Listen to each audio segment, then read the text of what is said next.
نون، قلم کی اور جو کچھ لکھنے والے لکھتے ہیں اس کی قسم کہ اے پیغمبر صلی اللہ علیہ وآلہ وسلم، تم اپنے پروردگار کے فضل سے دیوانے نہیں ہو،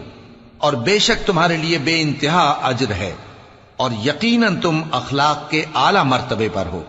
سو ان قریب تم بھی دیکھ لو گے اور یہ کافر بھی دیکھ لیں گے کہ تم میں سے کون دیوانہ ہے۔ حقیق تمہارا پروردگار اس کو بھی خوب جانتا ہے جو اس کے رستے سے بھٹک گیا، اور ان کو بھی خوب جانتا ہے جو سیدھے رستے پر چل رہے ہیں۔ تو تم جھٹلانے والوں کا کہا نہ ماننا۔ یہ لوگ چاہتے ہیں کہ تم نرمی اختیار کرو تو یہ بھی نرم ہو جائیں، اور کسی ایسے شخص کے کہے میں نہ آ جانا جو بہت قسمیں کھانے والا ہے، ذلیل ہے، شرارت سے اشارے کرنے والا، لگائی بجھائی کرنے والا، مال دینے میں بڑا بخیل، حد سے بڑھا ہوا بدکار، سخت خو اور اس کے علاوہ بدذات ہے،